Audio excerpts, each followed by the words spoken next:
I was born a Jewish infant in Budapest, Hungary in January 1944. 2 months later, the German army occupies, the Wehrmacht occupies Budapest, deports 500,000 people to their deaths in Auschwitz, my maternal grandparents being amongst them. That experience sets your brain in a certain way, because it is all about trauma. So addiction is manifested in any behavior that a person craves, finds temporary pleasure or relief in, but then experiences negative consequences in the long term and doesn't give up. So I'm going to ask you now, by that definition, Brian, have you ever had an addictive behavior in your life? Yes, many. In my opinion, I was probably a functional alcoholic. I drank every day. It gave me temporary relief. From the pain I was feeling, usually related to interacting with my fellow humans.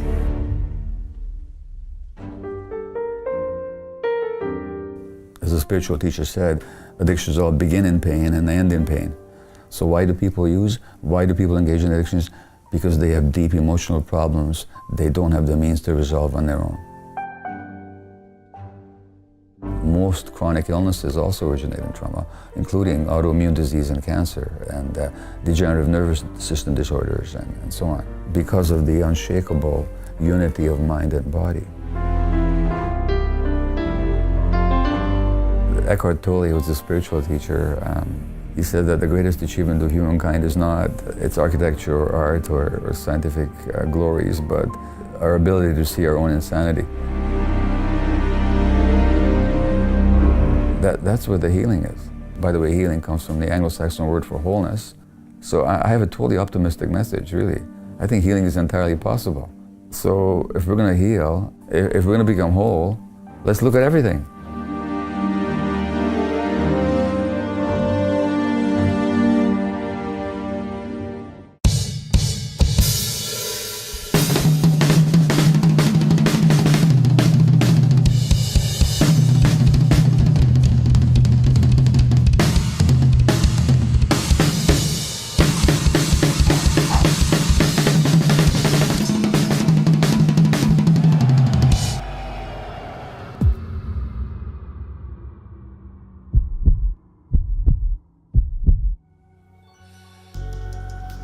This week on the show, we have Dr. Gabor Mate, who is a specialist on the treatment of addiction.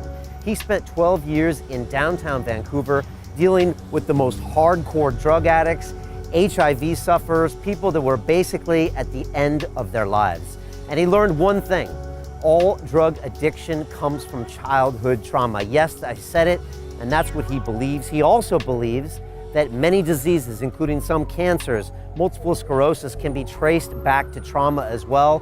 These are bold statements, and he believes we treat our addicts poorly, like people with mental problems, like lesser citizens, when in fact it's because of their trauma. And on top of that, he argues we all have addictions, shopping addictions, success addictions, broadcasting addictions that are societally okay, and yet we treat them differently than a drug addiction.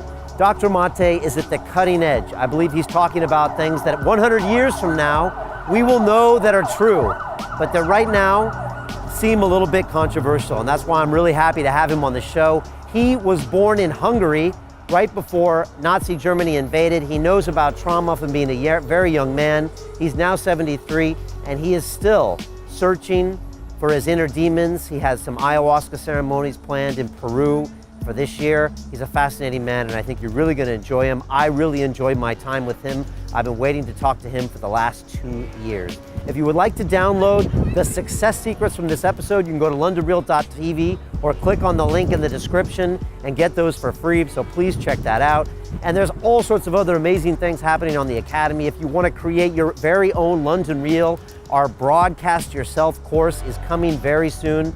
So definitely keep an eye out for that. I'm going to teach you exactly how to create your podcast, how to invite amazing guests like Dr. Mate, how to publish, and how to have it really change your life like it changed my life. And don't forget to follow me on Instagram. I've got stories behind the scenes on Twitter, on Facebook, and all of our social media. And now I leave you with the extraordinary, one-of-a-kind Dr. Gabor Mate.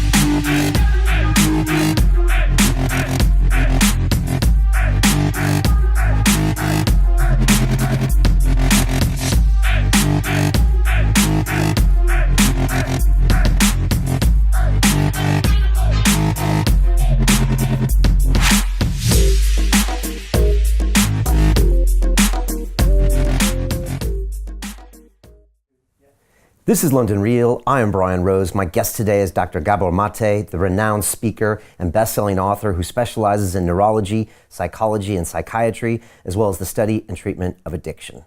You were featured in the movie The Culture High by our friend Adam Scorgi, and your 4 best-selling books explore the topics of attention deficit disorder, stress, developmental psychology, and addiction.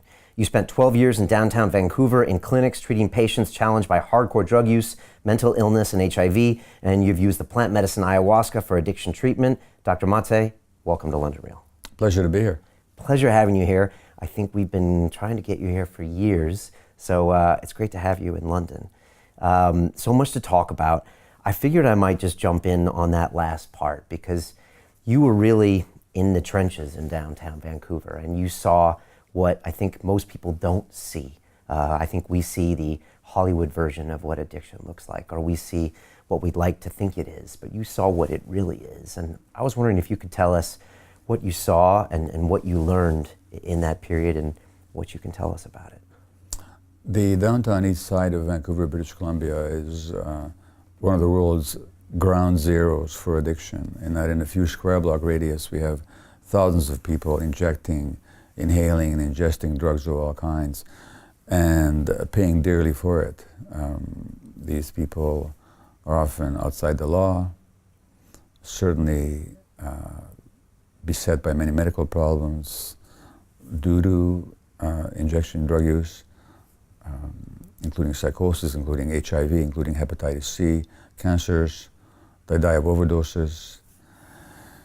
And there's also some very innovative services in the downtown east side of Vancouver. So it's really trench warfare, if you like. If there's such a thing as a war on drugs, which is another subject, this is trench warfare. And the people that are the frontline soldiers dying from it are the people affected by addiction. So that's where I worked for 12 years. Okay.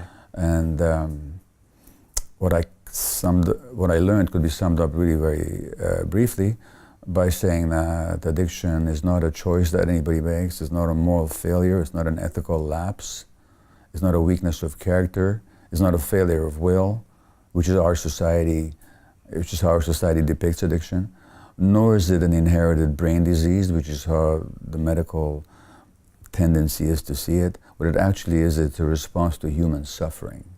And all these people that I worked with had been severely traumatized as children.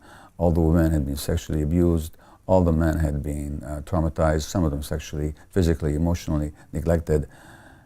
And not only is that my perspective, it's also what the scientific and research literature shows. So addiction then is actually, rather than being a disease as such or a human choice, it actually is, it's an attempt to escape suffering temporarily. That's what I learned. How long did it take you before you figured that out? Well, by the time I went to work there, I had already been in family practice for 20 years. I'd seen a lot, and I was quite attuned to the impact of early childhood experiences on adult psychology and adult brain physiology. But I just hadn't seen the depth and the degree until I went to work down there. So really it dramatized and confirmed for me, made it very palpable how addictions are a response to suffering, and that what people need in response to addiction is not judgment and not simply symptom control. They need to be helped to heal from their trauma, because it is all about trauma. And what makes you, at age 60 plus, walk away from a family practice and go down into the trenches? I mean, I've heard stories, but you're really down there where it's, heavy, hardcore drug use, and you're dealing with a lot of emotional trauma as well. Well, so it's not as romantic as all that. First of all, I do have ADD myself, which means that people with ADD, they want to move on, they do other things. Like you do one thing for a while, then you want to just get on and move into a different area. So that's one general tendency that I do have. And even within family practice, I would always choose different areas to get interested in: child development, palliative care, and so on. Number one. Number two, one goes into medicine, at least partially inspired to ease the suffering of humanity. And in Canada, there's no greater realm of suffering than what I, in my book on the subject of addiction, in the realm of hungry ghosts, there's no greater realm of suffering than the realm of hungry ghosts, which is that of addiction, where people are forever trying to fill this emptiness inside. So if one is interested in alleviating suffering, it's a natural area to gravitate to. And then the work is very interesting. It's just interesting work. And you meet interesting people. These are sensitive, interesting people whose tragedy is that their sensitivity was trampled on by the world. And then there's the personal angle that really, it doesn't matter how hopelessly hooked on heroin a client of mine was, and I never was a substance addict, but I could certainly see myself in all of my clients. I have the same hungriness, the same hunger. I can be beset by the same emptiness, same desperation, same desire to fill myself from the outside. I just had more respectable ways of doing it. A respectable addiction. Respectable addictions, yeah. So, in other words, I saw the resonance between myself and my clients. So that made it very comfortable for me to work with them. Can you walk me through what like a typical day was, or a bad day down there? I mean, when you walk in, what are the types of people you see, or the things they're doing, and what might I be surprised? Because in most people's mind, it's that, bad Hollywood movie. It's that TV show that showed that thing. And I'm found from my experiences that most of those are completely wrong for what these people look like or what these situations look like. The media, the television, cultural depiction of addicts is usually as desperate people, but without showing why they're desperate. So all that shows is the desperation for the drugs. There's no indication of what's driving that desperation. And hence you see them behaving in all kinds of dysfunctional ways. Aggressive or manipulative or unpleasant. But again, there's no three-dimensional sense of the reality of these people as to what that's really all about for them. Now, when you ask about a bad day is like happened in Vancouver maybe 6 weeks ago, when something like close to a dozen people died within a day or two of overdoses. That's a really bad day. And we could talk about how it's not a question of the drugs themselves being responsible for the overdoses, but actually social policy that creates the overdoses. But that maybe is part of a broader conversation. But a bad day, people die. A bad day, people come in with severe illnesses, bone infections or infections of their heart valves or their brains because of their injection drug use. So a bad day is simply when you see a lot of suffering, but that's pretty much par for the course when you work in that area. And so paradoxically, if you think that's bad, don't work there, because you're going to get burned out very, very quickly. If you're going to put yourself in that area to work with people, you just have to accept that this is what happens, and your job is to help alleviate and, if possibly, prevent suffering. Is it possible to cure these people, whatever that means, or get them to stop using drugs, or prevent, alleviate? Wrong question. When you say, is it possible to cure people, you're speaking from the Western model, where I am the expert, and you're the one with the disease, and I'm going to cure you, like you cure a piece of meat, No. The answer to that question, framed that way, is no, it's not possible. If you're asking, is it possible for people to heal from trauma sufficiently that they don't have to keep escaping into addictions to lessen the suffering of their trauma? Yes, that's entirely possible. But the question is, under what conditions is that possible? And under the conditions that obtain in London, UK, or Vancouver, British Columbia, or in New York, or any place, under the conditions that obtain socially, legally, and from the perspective of medical practice, it's hardly a likelihood, because we're approaching it from the wrong direction and with the wrong perspective. I think you once said that if you were able to, I won't say the word cure again, but prevent them from relapsing to addiction again, even 5% of your patients, you would be lauded as, an incredible genius, as in that would be amazing. Yeah, if I could constantly demonstrate that with this particular population, I could affect a 5 or 10% success rate of getting people to leave their addictions behind, I'd be considered to be a genius, because our results are so poor. When I say ours, I don't mean ours specifically in Vancouver. I don't mean that. I mean the overall treatment model for addiction is so poor in succeeding with the most affected segments of the population. Right. So, I mean, addictions are like everything else on a spectrum. So a lot of people do heal from addictions, but the most inveterate, most entrenched addicts, they have the hardest time. And they're also the ones whom society gives the hardest time, so that it makes it even harder to help them. Right. So they're the ones that are vilified more because of their intensity and their behavior, Yeah. and then they don't get the help they need. Well, never mind they don't get the help they need, they actually get actively punished. And so what you've actually got is traumatized children. When children are traumatized, that affects how they feel about themselves, which is deeply ashamed, because a child always believes that it's about himself. So if I'm being hurt like this, I gotta be a terrible person. Or if I was sexually abused, why didn't I fight back? I must be a very weak person. So there's a deep sense of shame. Then there's tremendous emotional pain that accrues from abuse and neglect. Tremendous emotional pain that is hardly possible for people to bear. Now they have to soothe their pain with substances or other compulsive behaviors. Then the trauma itself, given that the human brain develops an interaction with the environment, shapes the brain circuitry in such a way that the person will be more likely to find relief from the drugs. So the very physiology of the brain is affected by early trauma. So then you take these traumatized people and you make their habit illegal. It's not illegal to drink yourself to death. It's not illegal to make yourself sick with emphysema or lung cancer by means of cigarettes, but it's illegal to use other substances. So now you take these abused, traumatized people, you place them outside the law, you put them in jails, and you hound them all their lives, treating them like criminals and bad people and failures and rejects and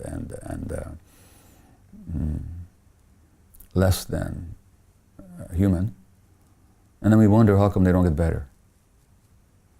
So it's a self-perpetuating cycle of taking traumatized people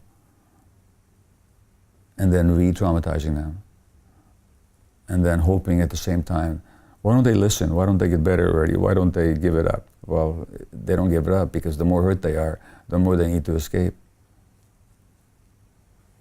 You once said that in order to understand some of these people, look at the reason they took the drugs in the first place. And that's kind of the key. Yeah. And what are some of those reasons? Well, I mean, can I ask you a personal question? Of course. Yeah, so I'll define addiction for you, okay? A standard, non-controversial definition. So addiction is manifested in any behavior that a person craves, finds temporary pleasure or relief in, but then experiences negative consequences in the long term and doesn't give up.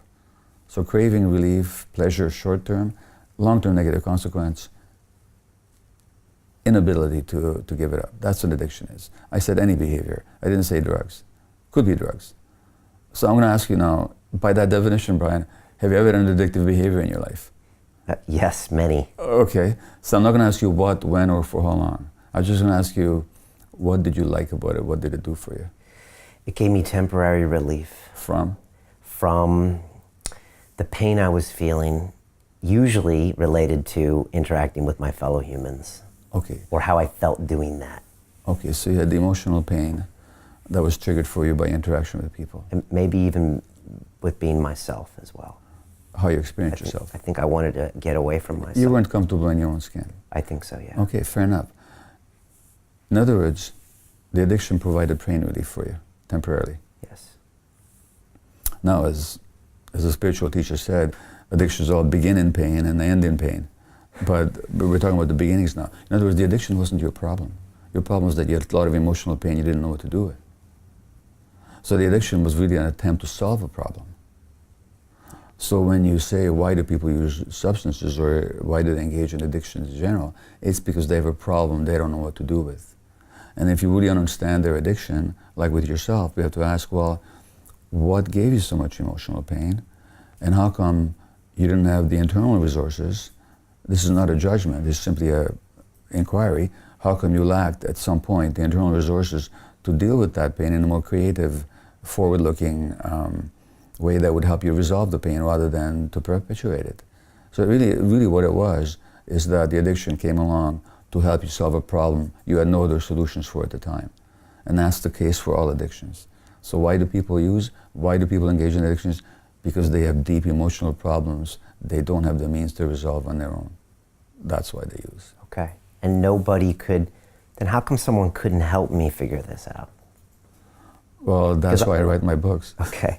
Because I tell you why. Because I'm here in London speaking at a conference on trauma. And the average medical student, I don't know how many doctors you saw, but the average medical student, until very recently, has never even heard the word trauma in their education. It doesn't show up. We don't talk about it. We don't talk about its impact on the brain, on the personality, on the emotional life of people, on its impact on people's physical health. It's not a word that we mention. We're traumaphobic. As a fellow doctor said to me, the medical profession is traumaphobic. So they leave that to the psychiatrists or psychologists. My God, the psychiatrists are the last people they leave it to. Okay. That's a whole other subject. Because psychiatrists these days are trained mostly in this biological model of psychiatry where everything comes down to a biological brain disease. Here, let's give you a pill. The last thing most psychiatrists know how to talk about is actually emotional pain or its origins in human experience. They just, you think they know how to do that, but they don't. They're not trained in it. It's not part of the predominant medical ideology. And you know, as a physician, I can tell you, we like to think of medical as a science, and it has certainly great scientific achievements to its credit and great scientific insights to buttress its successes. But it's as much as ideology as science. And ideology has certain hidden assumptions that are hidden from the people that believe in ideology. And so that if something is excluded by your ideology, you just won't see it. And so that you can be talking to somebody about your addiction, and the simple question, what did they do for you? And how come you're in so much emotional pain? Doesn't occur to anybody, you know, trained in a classical manner.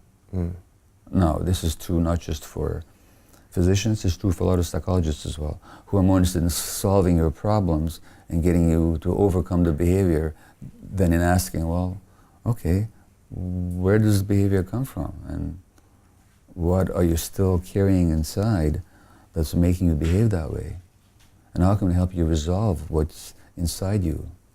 Not just how do we help you change your behavior, but how do we help you change? Now that's what healing is. And that happens inside a person.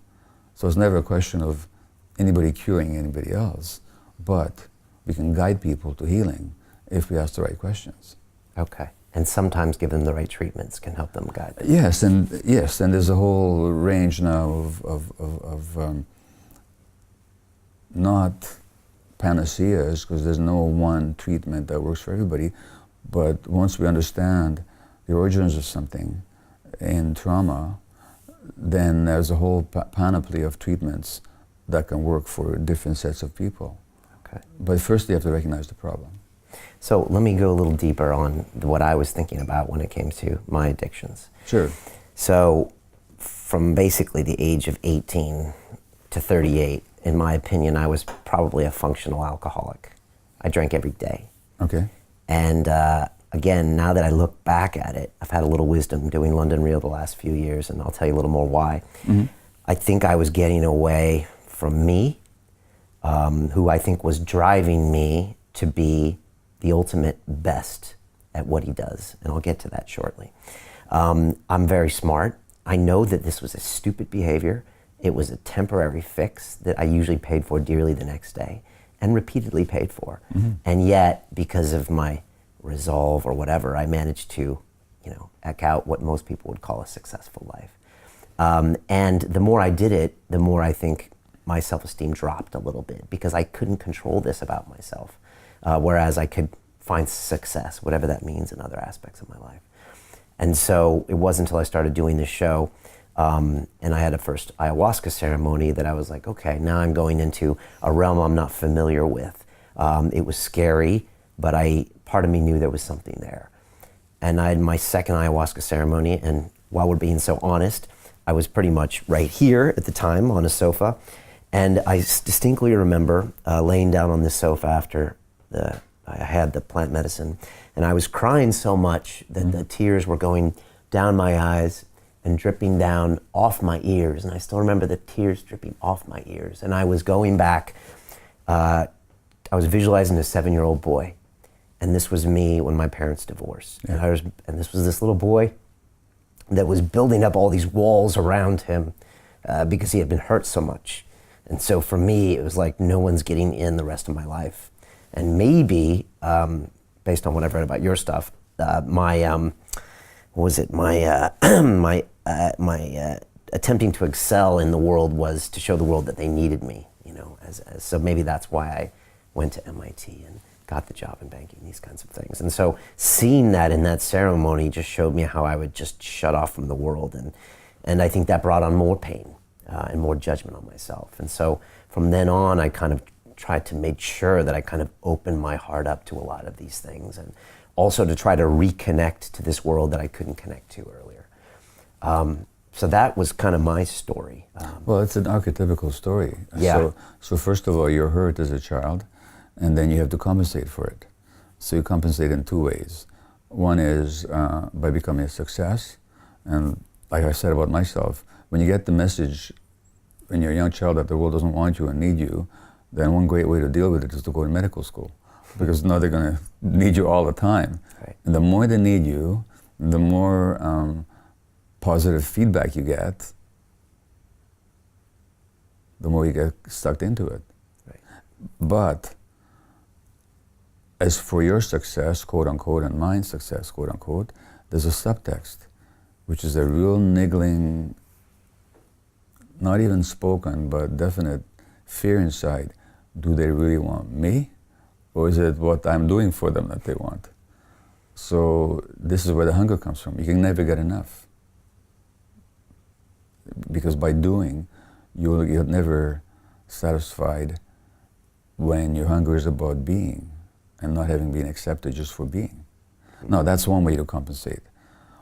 When despite all your best efforts and your successes and your ability to impress people, the gnawing pain still shows up, now you use something to soothe the pain. And what do you say about somebody who drinks too much, by the way? There's an old expression.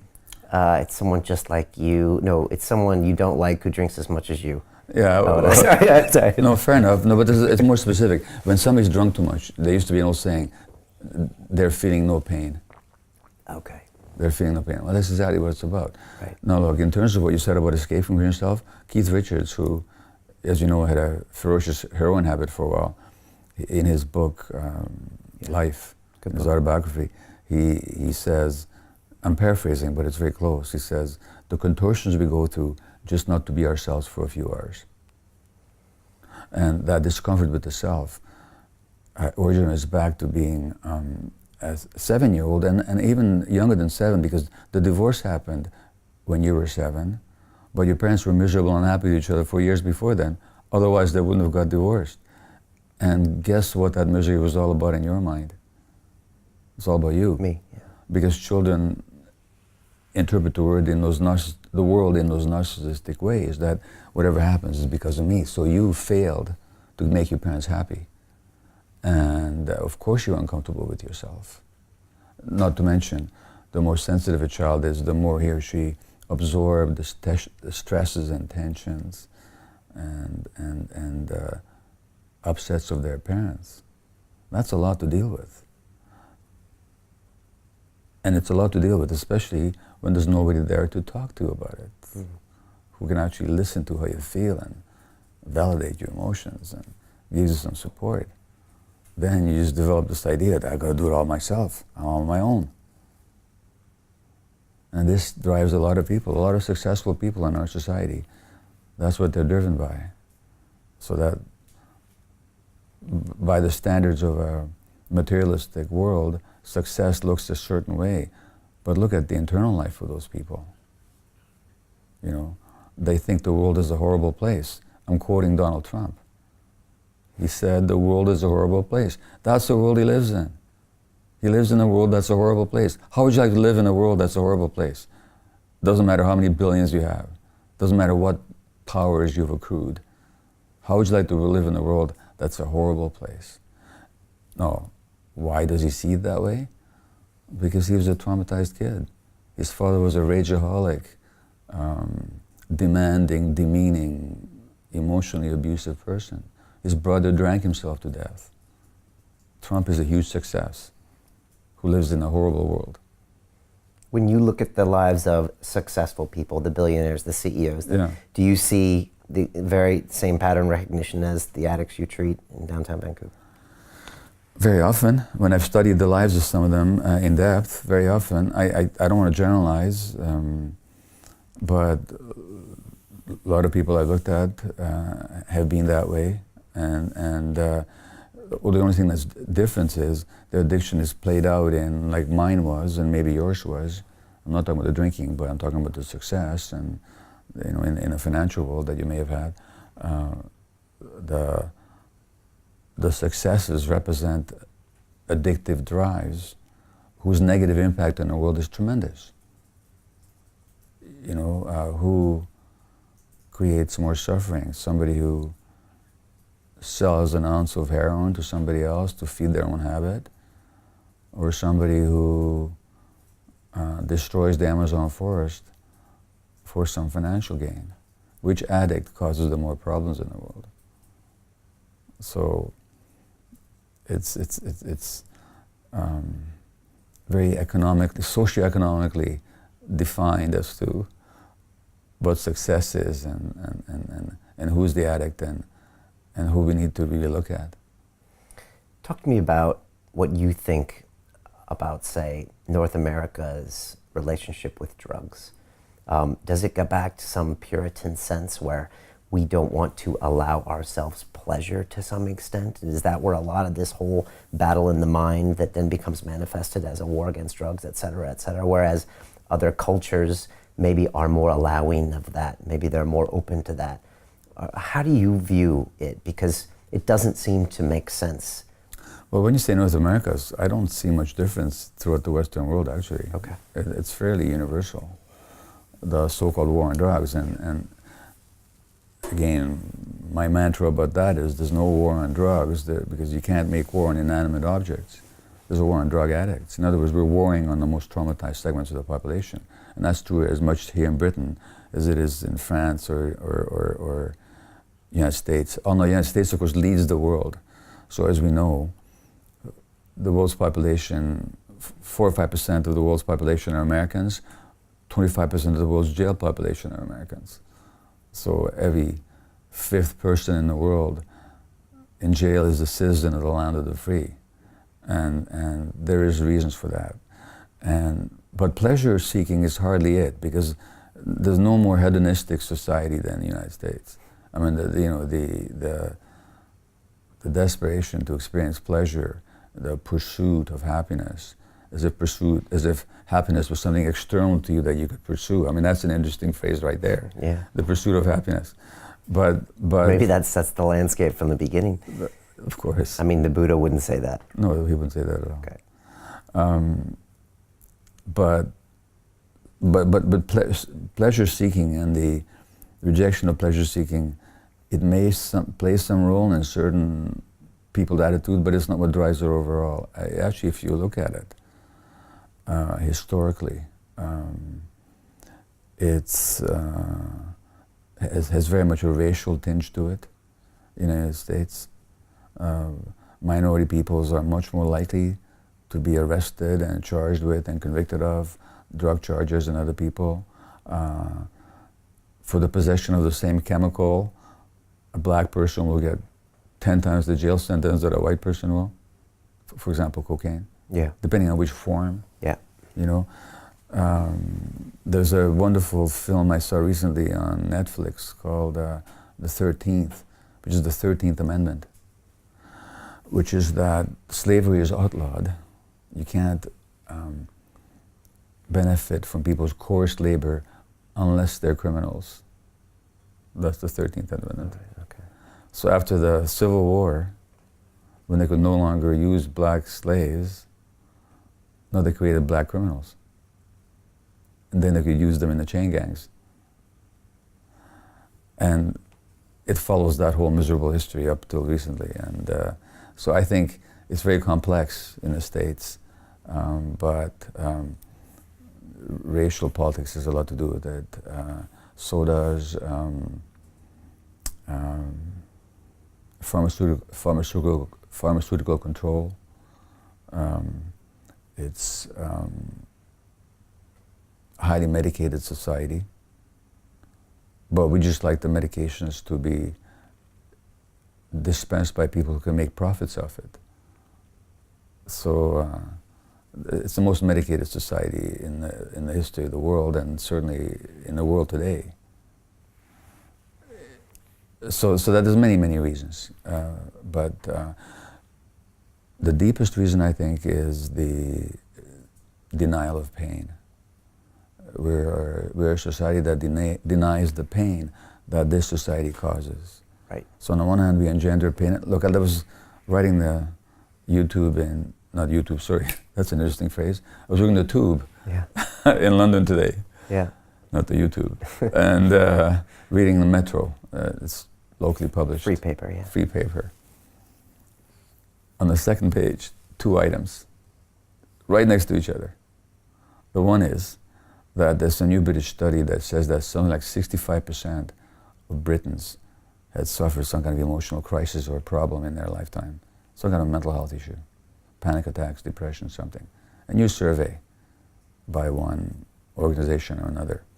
So next to those details is a little news item about the Queen, who's telling her family not to talk so much about their mental health problems, and that their job should be to open ceremonial events, you know, cut the ribbons at museums and bridges and throw champagne bottles at ships, I suppose, but let's not talk about mental health issues in the royal family, because apparently the grandchildren, is it Prince Henry, recently talked about his depression and anxiety that arose from what? The traumatic childhood that he had. Right. Why did he have a traumatic childhood? Because his mother died when he was very young. Because his father and mother both had extramarital affairs. Because they grew up in a terribly stressed household. Of course they're traumatized. And so he does this fairly brave thing to talk about it. And grandma comes along and says, just open museums. Don't open your heart. So that I'm saying that we're living in a society that denies pain. Stiff upper lip and all that. Right. Which just perpetuates the problem. Which exacerbates it. Right. Yeah. And when you look at the way we treat our drug addicts, it's by the way we run our society. And so it's, you know, these people economically, they're in an economic prison, is the way you're talking about, the 13th Amendment. And yet we wonder why later they become addicts. And then we still don't know what to do with them and treat them poorly, and this cycle continues. Well, in Canada, as in other former British colonies, which population suffers most from addiction is the Aboriginal population. So in Vancouver, downtown east side, 30% of my clients were First Nations, Aboriginal, Canadian origins. They make up 5% of the population. Same thing in Australia. Why? Because under colonialism, under the benign wings of the British Empire, the colonials, the Aboriginals, had to be displaced. Their culture had to be literally destroyed, and their self-image had to be transformed into a totally negative one. So they have the most pain. And of course the pain wasn't just induced by the colonial enterprise hundreds of years ago, it was reinforced by policies that reflected that until very, very recently. In fact, maybe even until today. So they're the most hurt segment of the population. Naturally, they're the most addicted segment of the population. So that to deal with that, we'd have to look at ourselves and say, well, what kind of society are we that engenders so much pain in vulnerable people and then punishes them for that desperation to escape from their pain? So those questions that pertain to addictions actually involve the very nature of the society that we live in, and what we value, and what we reward, and what we ostracize. These are hard questions. I'm saying they're genuinely hard questions. Yeah. And so it's easier not to look at them. What comments do you usually get from people when you drop this kind of science on them? You know, because it's a, you know, it points, look at this problem, and it comes right back to you and the way you behave towards all of these people, and we're perpetuating it. Well, see, I don't hear from too much from the people that disagree with me. I mean, I do every once in a while, but it's kind of self-selected. The people that read, my books are bestsellers in Canada, and my book on addiction is in the top 2 or 3 best-selling books on addiction in the States, according to Amazon anyway. In other words, they have a lot of success. The Canadian Minister of Health is tweeting about the book now, you know, and so that I get a lot of positive feedback.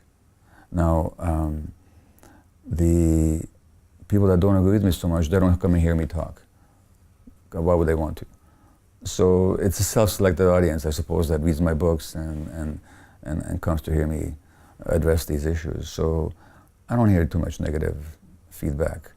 What mostly happens with this perspective is that it's not covered in the mainstream media. They don't want to hear about trauma and pain.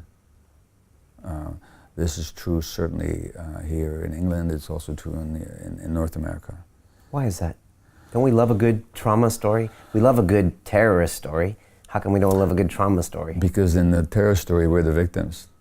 We love being the victims. Now that's an interesting analogy, by the way. So yesterday, my wife and I walked near Parliament buildings, and on that bridge where that so-called terrorist attack happened, I don't think it was a terrorist attack. It was a terrible, terrorizing event, but by my definition of terrorism, which is really an organized group setting it up and all that, it was sounded like some very disaffected, fairly emotionally disturbed person. That's what it was. Who bought into a certain kind of ideology and used that as an excuse to vent his hatred on innocents. You know? Yeah, he probably had a trauma, and maybe he was addicted. I'm sure he was a this. traumatized person. Yeah. You know? So there is such a thing as terrorism, but I don't think that was it. But we like to talk about that because then we get to be victims and we get to be self-righteous. Now, what we don't have to look at, I mean, I was in a bookstore today. I bought a book on Charles Darwin. It looks really interesting. But there was a book by an Indian writer from India, and I forget the title now. But I'm rambling a bit. But if you indulge me for a moment, yeah.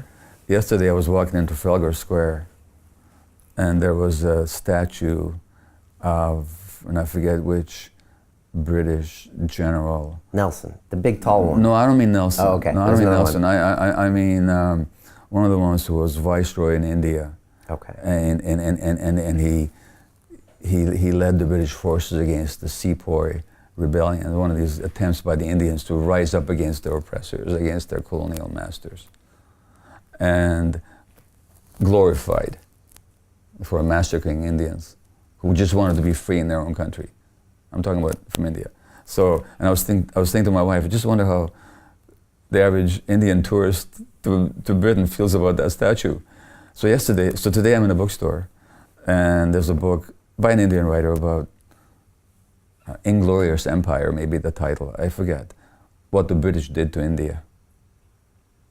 Now, I'm talking about terrorism, broadly speaking. If you look at the areas of the world where the terrorism emanates from, how many hundreds of thousands of them have been killed by Western bombs? Going back to the 1910s, and the 8 million Congolese that were killed by the Belgians. Do we even know about it? The tens of thousands, and by now hundreds of thousands of Arabs who've been killed by Western arms in their own countries. In other words, I'm not saying that therefore we justify terrorism or we don't protect against it. But I am saying, are we really interested in understanding the source of it? Or do we just want to be victims? And how would our response be different if we actually went to the trouble of informing ourselves of what creates people like that and what has been our role in creating people like that? Continue watching this fascinating conversation for free by clicking on the link below to visit our website, and I'll see you on the inside. People kept asking me, well, what do you know about ayahuasca in particular and the treatment of addiction? And I knew nothing. Somebody came up to me and said, you know what, you could actually participate in the ceremony not far from where you live. So I did. And like you, I don't want to compare experiences, but it was profound and transformative enough for me to see the potential in it right away.